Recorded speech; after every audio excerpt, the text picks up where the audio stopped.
sangkatauhan, purihin ang Panginoon. Papuri sa kaitasan, siya'y papurihan, Diyos ng lahat. O papuri sa kaitasan, siya'y papurihan, ngayon at magpakailanman. Sa ngalan ng Ama at ng Anak at ng Espiritu Santo. Amen. Ang pagpapala ng ating Panginoon sa Kristo, ang pag-ibig ng Diyos Ama, at ang pakikipagkaisa ng Espiritu Santo naway suma inyong lahat. At sumaiyo rin. Patuloy po tayong nagdarasal para sa isa't isa. Ang ating mga kahilingan, ang mga nilalaman ng ating puso, pinagdadasal natin ating mga kapatid na narito sa simbahan at sa mga sumusubaybay sa pamamagitan ng online. Pakinggan, paboran ng Panginoong Senyor. Mga kapatid, aminin natin ang ating mga kasalanan upang tayo maging marapat gumanap sa banal na pagdiriwang. Inaamin ko Sa makapangyarihang Diyos at sa inyo mga kapatid, na lubha akong nagkasala sa isip, sa salita at sa gawa at sa aking pagkukulang. Kaya'y sinasamo ko sa mahal na Birheng Maria, sa lahat ng mga anghel at mga banal, at sa inyo mga kapatid, na ako'y ipanalangin sa Panginoong ating Diyos. kaawaan tayo ng makapangyarihan Diyos, patawarin tayo sa ating makasalanan at patnubayan tayo sa buhay na walang hanggan. Amen. Panginoon, kaawaan mo kami.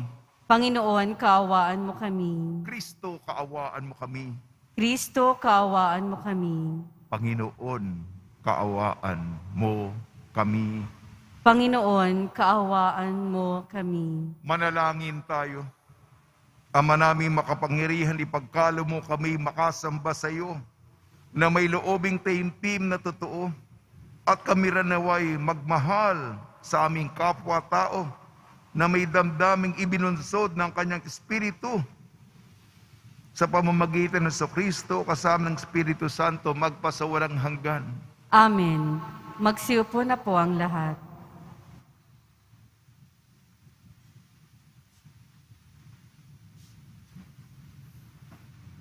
Pagbasa mula sa ikalawang aklat ni Samuel. Noong mga araw na iyon, natagpuan ng ilang kawal ni David si Absalom. Nakita nila itong nakasakay sa mola at pagdaraan sa ilalim ng isang malaking puno ng insina, nasabit ang ulo nito sa mga sanga. Siya'y napabitin at naiwan ng mola. Isa sa mga nakakita nito ang nagsabi kay Joab, "Nakita ko si Absalom na nakabitin sa puno ng insina." Pumili si Joab ng 3 sibat at isa-isang itinusok sa dibdib ni Absalom na nooy buhay pang nakabitin sa puno. Nakaupo noon si David sa pagitan ng pintuang panlabas at pintuang panloob ng lungsod. Umakyat naman sa bantayan ng muog ang isang taliba. Pagtanaw niya ay may nakita siyang isang lalaking tumatakbong palapit. Tinawag niya na ang pansin ng hari tungkol sa kanyang nakita. Wika ng hari, kung nag-iisa, pihong may dalang mabuting balita. Sinabi sa kanya ng hari, "Diyan ka muna tumayo sa isang tabi." At gayon nga ang ginawa ni Ahimaas. Dumating naman ang kuisita at ganito ang sabi, "Mabuting balita, inyong kamahalan. Ngayong araw na ito'y iniligtas kayo ng Panginoon sa lahat ng naghihimagsik laban sa inyo." "Kamusta si Absalom?" tanong ng hari. "Sana'y sapitin ng lahat ng kaaway ng hari at lahat ng naghahangad manakit sa inyo ang sinapit ni Absalom." Sa balitang ito'y naghinagpis ang hari. Umakyat siya sa isang silid sa itaas ng pintuan ng lungsod at nanangis ng gayon na lamang.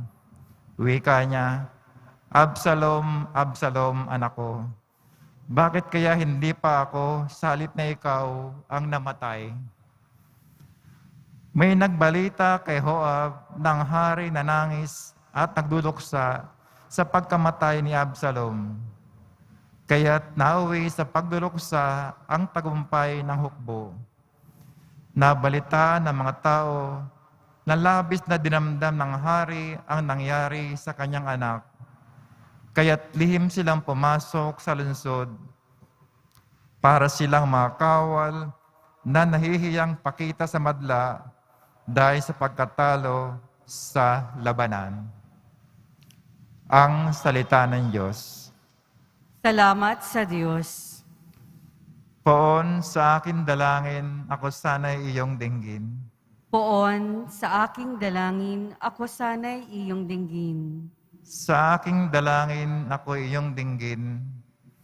Tugunin mo poon ang aking pagdaing. Ako'y mahina na at wala ng paningin. Yamang ako'y tapat, ingatan ang buhay. Lingkod mo iligtas sa kapahamakan, pagkat may tiwala sa iyo kailanman. Poon sa aking dalangin, ako sana'y iyong dinggin. Ikaw ang aking Diyos, ako'y kahabagan. Sa buong maghapoy, siyang tinatawagan. Poon, ang lingkod mo'y dulutan ng galak, sapagkat sa iyo ako tumatawag. Poon sa aking dalangin, ako sana'y iyong dinggin. Mapagpatawad ka at napakabuti sa dumadalangin at sa nagsisisi. Ang iyong pag-ibig ay mananatili. Pakinggan mo poon ang aking dalangin. Tulungan mo ako, ako'y iyong dinggin. Poon sa aking dalangin, ako sana'y iyong dinggin. Magsitayo po ang lahat.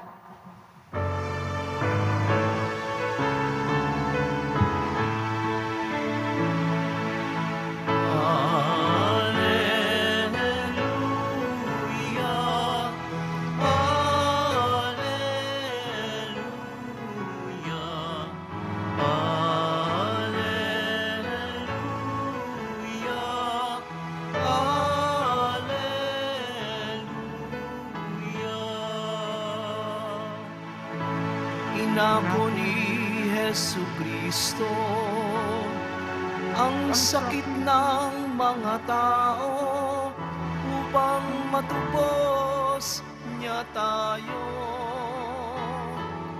Alleluia, alleluia,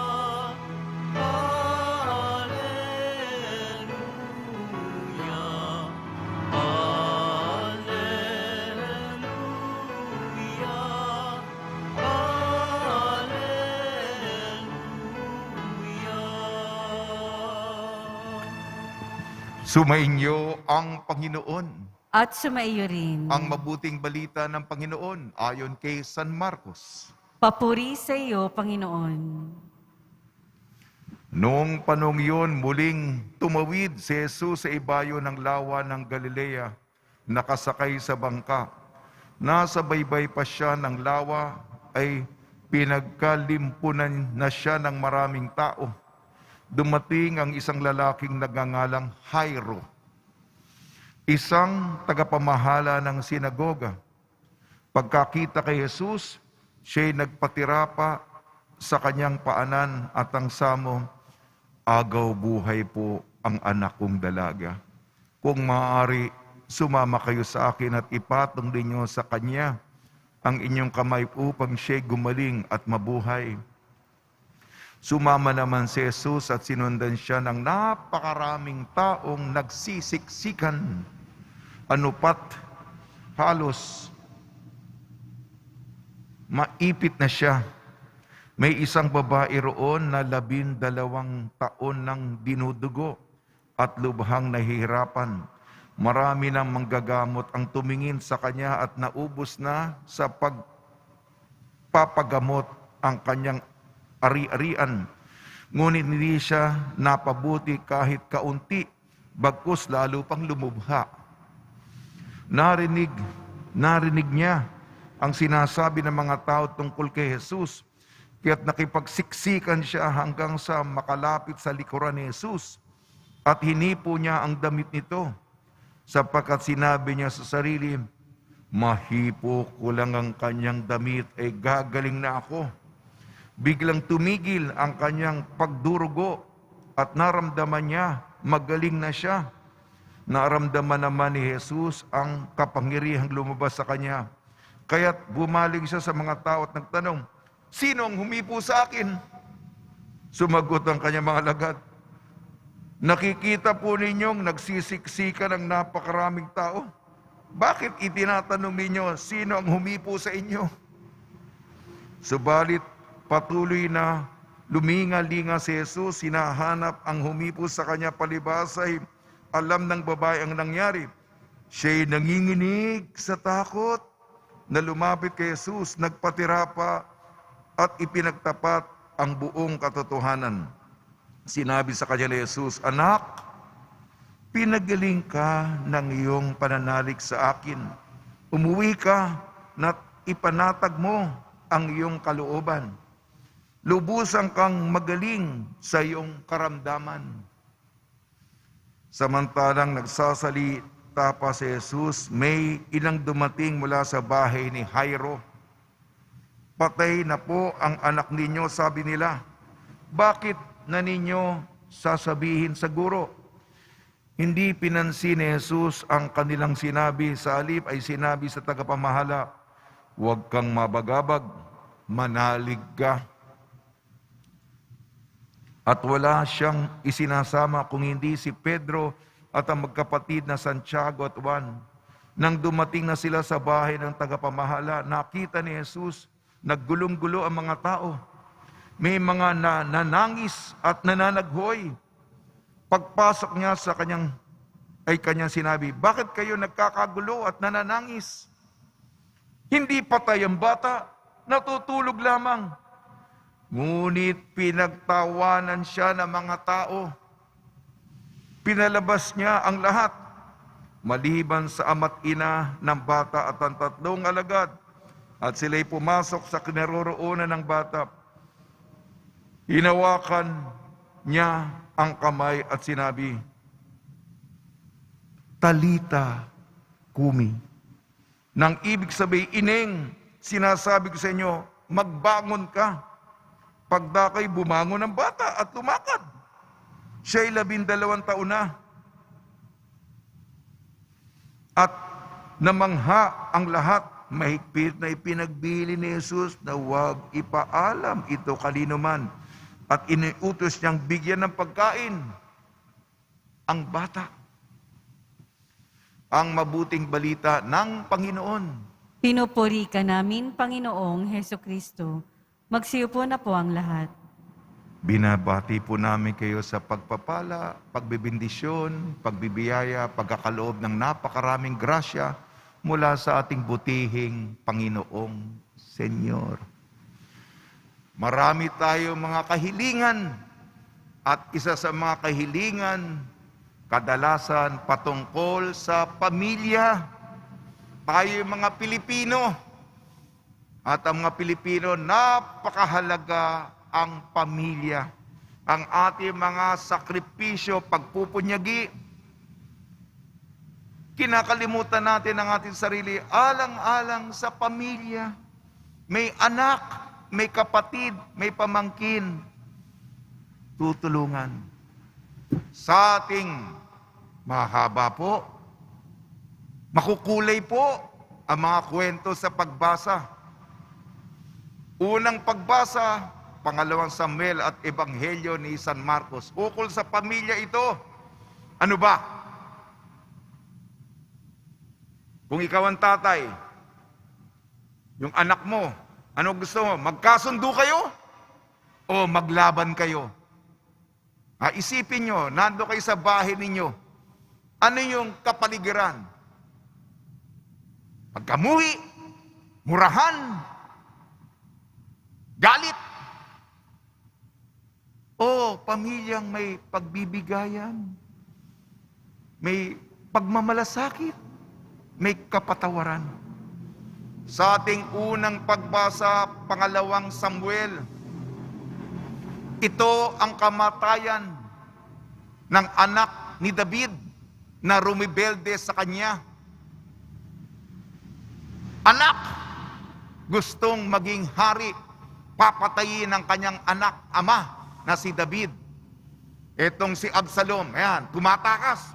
Hinahabol ng mga general ni David. Magagaling yung mga general ni David eh.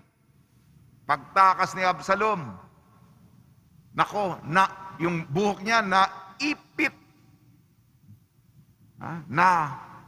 nahatak, naipit dun sa mga sanga ng kahoy. Nakabitin siya.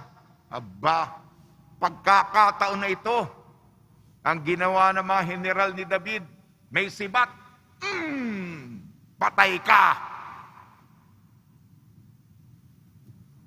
At si David, naghihintay ng balita. Ang tanong niya, kamusta ang anak kong si Absalom? Ang sabi ng mga umulat, ang nangyari dun sa rebelde nun, kamatayan. Alam niyo ba ang reaksyon ni David?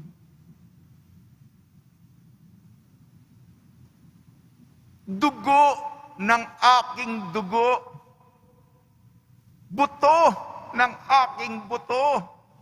Absalom, Absalom, kung sana ako na lang ang namatay, imbis ikaw. Ang huling sandali ng kanyang anak na si Absalom, pagkagalit, pagkamuhi, gusto niyang patayin ama niya. Yan ang huling sandali niya.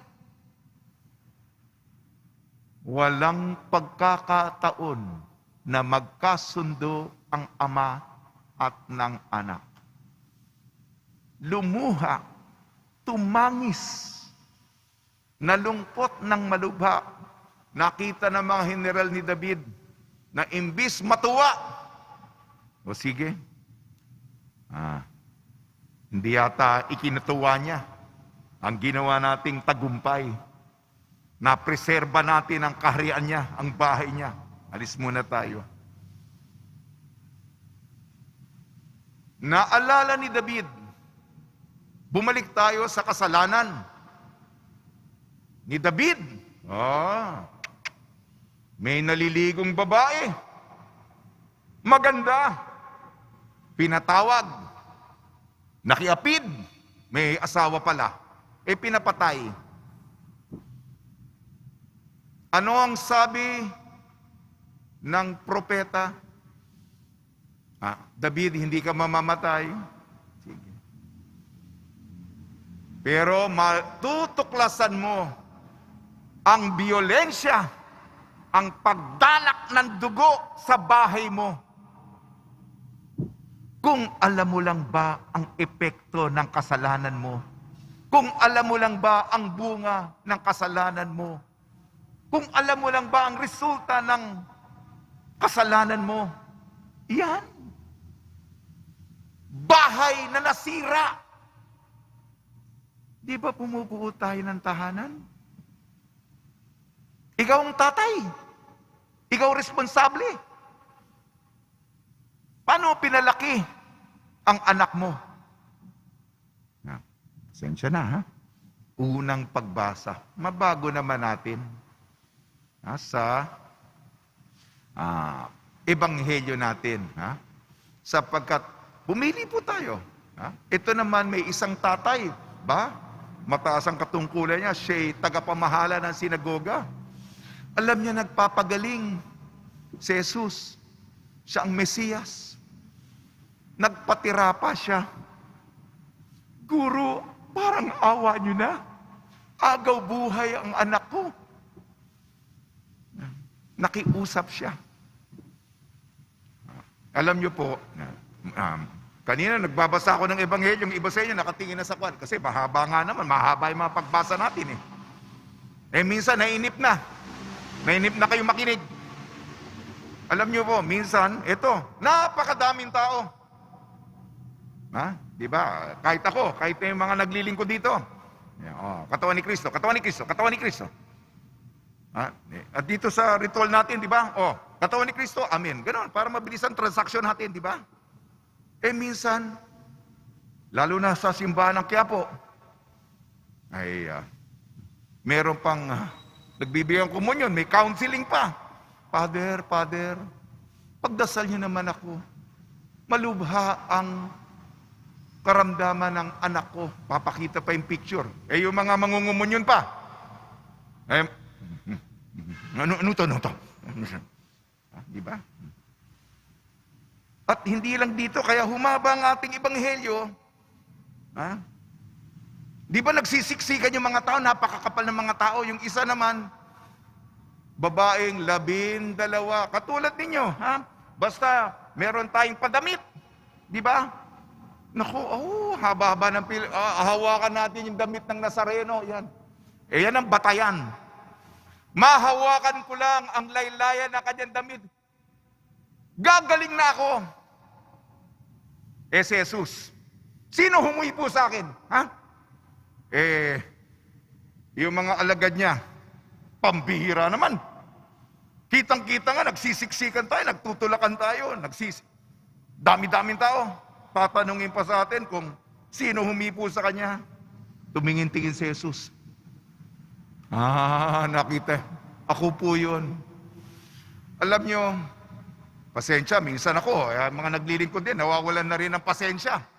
Diba? Mainit ang ulo dami. Marami pa akong gagawin. Imbis na uminit ang ulo ni Jesus. Kung ako yun, mainit ang ulo ko. Dami-dami. Napagod na ako. Diba? Napatawarin niyo ako, tao lang ako, napapagod din ako. Imbis na magalit si Jesus, maamo pa, mabait pa. Sinabi sa babaeng nagdurugo. Kinuwento niya 12 taon na akong nagdurugo. Naubos na yung mga pera ko sa mga manggagamot. Imbis na gumaling ako, lumala pa. Nagalit pa si Jesus? Hindi po. Pinagaling ka ng iyong pananampalataya. Mabait si Jesus. Hindi ito yung punto. Yung humiling. Tapos na po. Patay na po ang bata. Papunta siya doon kay Jairo, di ba? Para mahipo yung Sabi ni Jesus, hindi patay ang bata, natutulog lamang. Ano yung reaksyon ng mga tao? Ha, ha, ha, ha, ha, ha, ha, ha. Tatawanan. Alam nyo, napakabait ng ating Panginoon, hindi napapagod. Tanong sa mga naglilingkod sa simbahan ko, napakadaming tao, yung mga kolektora, yung mga papagod na kami, kakabasbas, dami-dami nyo, nandun pa sa labas, brother. Alam nyo pa, nakukuha pa ni Jesus. Kung ako yun, nakipagtalo pa ako sa mga tao siguro. Pagpasensya yung mga pare, kung nauubusan yung aming pasensya, tao lamang kami. Pero si Jesus, lumabas muna kayo. Tapos itong pinakamatamis na bahagi ng kwento. Alam niyo po yung Biblia, nasali na ng maraming beses yan. Ginawang Tagalog para maintindihan natin. Pero yung original, hindi ito yung Hebreo, yung opisyal na lingwa, yung vernacular, yung salita nila, Aramaiko. Konti lang ang naiiwan. Bakit? Kasi nga napakatamis ng karanasan ito. Narinig ng tatay, Talita kumi, ineng. bumangon ka. Naalala nila yon, Ineng, bumangon ka. Kahit na napakabanyaga itong kataga nito, hanggang ngayon naiiwan pa. Ito'y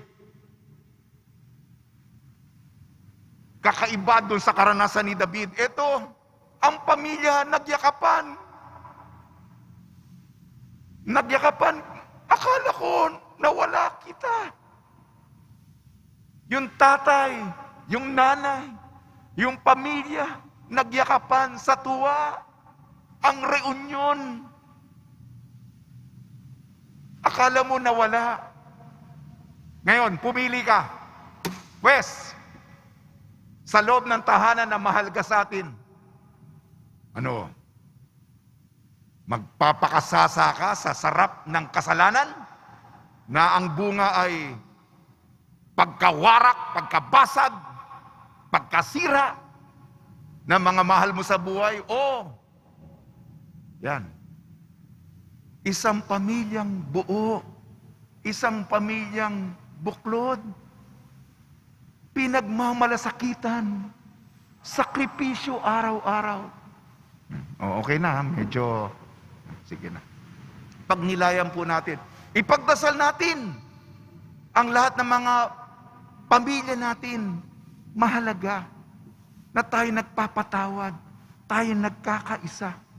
Sa tulong ni Maria, ni San Jose, nawa po ang ating tahanan ang mag-anak, maging buklod, nananampalataya, nagdadasal, sumasamba sa iisang Panginoong nagmamahal.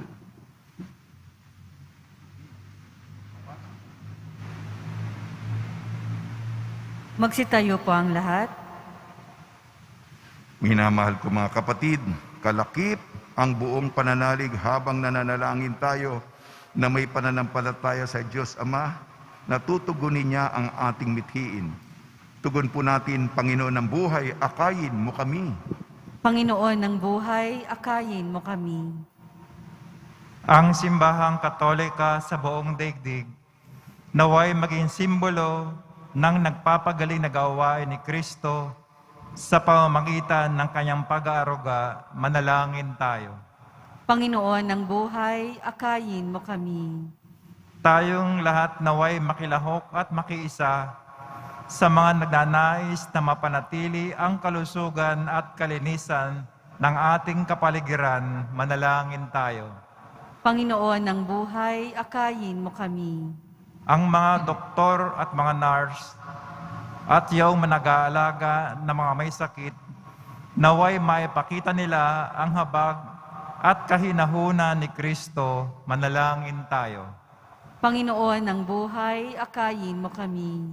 Ang siyensya sa panggagamot, naway dagling makatagpo ng lunas sa mga di karaniwang karamdaman na nagiging hadlang sa mga nagdurusa. Manalangin tayo. Panginoon ng buhay, akayin mo kami. Makalangit na matulungan mo kami sa patuloy na manalig sa iyo at sumampalataya sa nagpapagaling na kapangyarihan ng iyong anak. Hiniling namin sa pamamagitan ni Kristo ang aming Panginoon. Amen. Magsiupo na po ang lahat.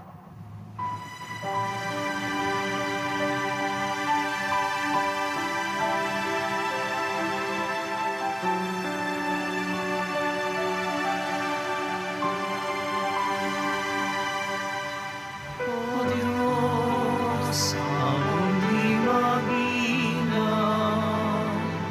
tanggapin mo yaring naming alay.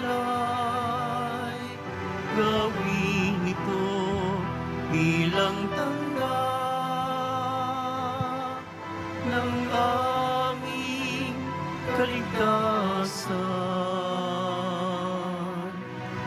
Narito, O Ama, alak at tinapay, bunga ng lupa at ng aming paggawa.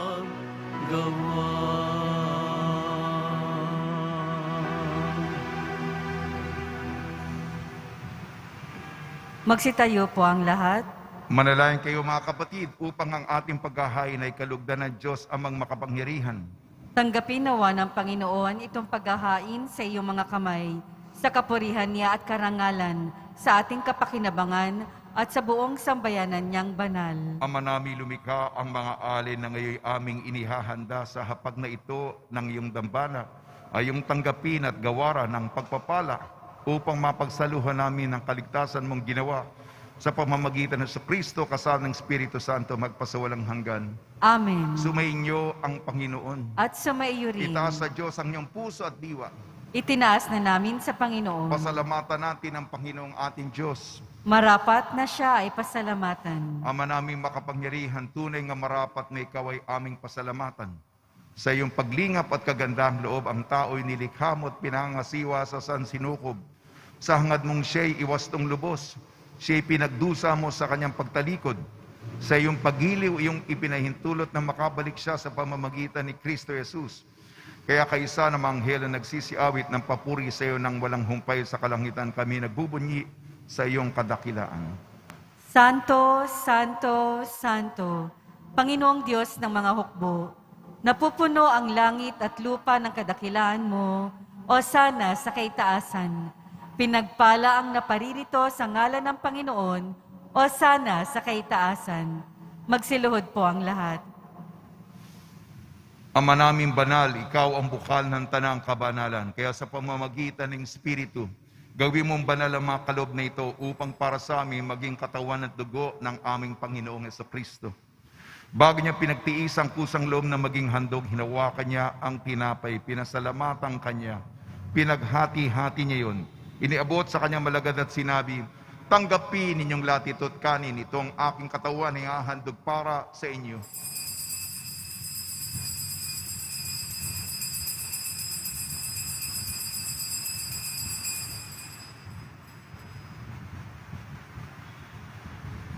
Gayon din naman nung matapos ang hapunan, hinawakan niya ang kalis, muli kanyang pinasalamatan.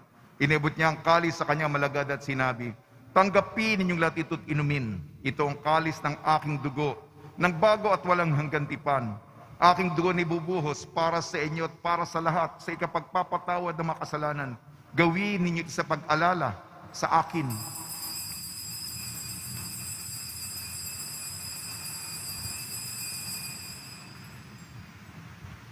Magsitayo po ang lahat. Ipagbunyi natin ang misteryo ng pananampalataya.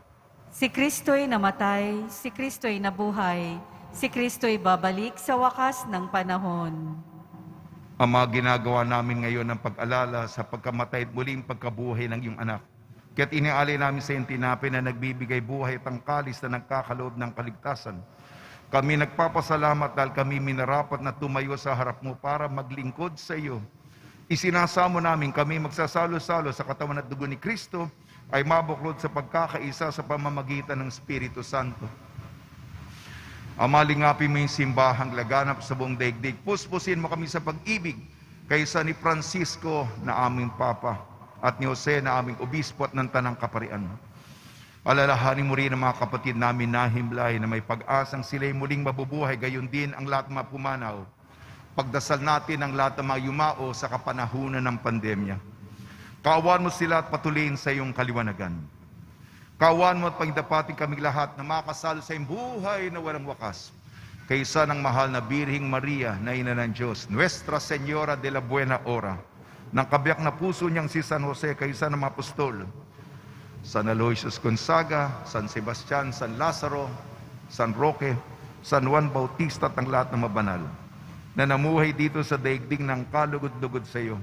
May pagdiwang nawa namin ang pagpupuri sa ikararangal mo sa pamamagitan ng anak na aming Panginoong Jesucristo. Sa pamamagitan ni Kristo, kasama niya at sa Kanya, ang lahat ng parangal at papuri ay sa iyo, Diyos amang makapangyarihan, kasama ng Espiritu Santo, magpa sa walang hanggan. Amen. Sa tagbubili naman nakakagaling na utos sa turo ni Jesucristo na Panginoon natin at Diyos, ipahig natin ng lakas loob. Ama namin, sumasalangit ka, sambahin ang ngalan mo, mapa sa amin ang kaharian mo, sundin ang loob mo, dito sa lupa para nang sa langit. Bigyan mo po kami ngayon ng aming kakanin sa araw-araw at patawarin mo kami sa aming mga sala para ng pagpapatawad namin sa nagkakasala sa amin. At huwag mo kaming ipahintulot sa tukso at iadya mo kami sa lahat ng masama. Hiniling namin kami iadya sa lahat ng masama. Pagkalooban ng kapayapaan, araw-araw iligtas sa kasalanan at ilayo sa lahat ng kapahamakan. Samantalang aming pinananabikan ang dakilang araw ng pagpapahayag ng tagapagligtas naming si Jesucristo. Sapagkat iyo ang kaharian at ang kapangyarihan at ang kapurihan magpakailanman. Amen. Panginoon Kristo, sinabi mo sa mga apostol, kapayapaan ang iniiwan ko sa inyo, ang aking kapayapaan ibinibigay ko sa inyo. Tungyan mo ng aming pananampalataya at huwag ang aming mga pagkakasala. At pagkalooban mo kami na kapayapaan at pagkakaisa yun sa iyong kalooban, kasama ng Espiritu Santo magpasawalang hanggan. Amen. Mga kapatid, mga kaibigan, sumayo po ang kapayapaan ng ating Panginoon. At sumayo rin. Magbigayan po tayo ng kapayapaan sa isa't isa. Kordero ng Diyos na nag-aalis ng mga kasalanan ng sanlibutan, maawa ka sa amin. Kordero ng Diyos na nag-aalis ng mga kasalanan ng sanlibutan, maawa ka sa amin. Kordero ng Diyos na nag-aalis ng mga kasalanan ng sanlibutan, ipagkaloob mo sa amin ang kapayapaan. Magsiluhod po ang lahat. Ito ang kordero ng Diyos, ito nag-aalis ng kasalanan ng sanlibutan. Mapalad ang mga inayayahan sa kanyang piging. Panginoon, hindi ako karapat-dapat na magpatuloy sa iyo, ngunit sa isang salita mo lamang ay gagaling na ako.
Magsitayo po ang lahat. Manalangin tayo. Ama namin mapagmahal, kaming nagsipakinabang sa piging ng aming kinamtang kaligtasan ay humihiling ng iyong bigyang kaunlaran sa pananampalatayang wagas kailanman sa tulong ng panubos na ngayon iyong bigay sa pamamagitan sa Kristo kasama ng Espiritu Santo magpasawalang hanggan. Amen. Panalangin kay San Roque. O pinagpalang San Roque, pintakasi na may mga karamdaman, lingapi mo po ang aming mga kapatid na nasa banig ng karamdaman. Ang iyong pamamagitan ay sadyang makapangyarihan nung ikay narito pa sa daigdig, maraming gumaling dahil sa pagkatanda mo sa kanila ng kamahal-mahalang krus. Ngayon kayo nilulahati na dyan sa langit, nananalig kami ngayong pamamagitan ng lubang magaling. Ialay mo po sa Panginoon Diyos, siyaring aming mahinaing at sa tulong po ninyo ay makamintang kagalingan ng aming kaluluwa at katawan. Pakutangan sa mga hirap at sahod na Panginoon sa Kristo at niyo po mga panalangin. Amen. Senyor San Roque, panalangin mo po kami upang kami madya sa salud ng COVID-19 at sa makaramdaman ng katawan at kaluluwa. Senyor San Roque, panalangin mo po kami upang kami madya sa salud ng COVID-19 at sa makaramdaman ng katawan at kaluluwa. Senyor San Roque, panalangin mo po kami upang kami madya sa salud ng COVID-19 at sa makaramdaman ng katawan at kaluluwa. Pagbabasbas sa mga deboto ng kanilang mga kahilingan at dasalan, mahal na po ang Jesus Nazareno, iniyak mo sa pamamagitan ng krus ang walang maliw na pag-ibig ng Diyos sa sangkatauhan. Pakinggan mo ang kahilingan niyong kanan nagsusumamo sa iyo. Makamtanawanin niyo ang inyong katugunan at tanggapin na kasagutan na may utang na loob na tinatanaw. Basbasan din po niyo mga daladala ng mga imahin at dasalan. Sa pamamagitan ng bendisyon nito, naway maalala ng mga pangalan sa binyag, dahil ibig at paglilingkuran bilang Panginoon magpas sa walang hanggan. Sumayin niyo ang Panginoon. At sumaiyo rin. At pagpalain kayo ng makapangyarihan Diyos, Ama, Anak at Espiritu Santo. Amen. Taglayin po ninyo sa inyong pag-alis ang kapayapaan ni Jesucristo. Salamat sa Diyos.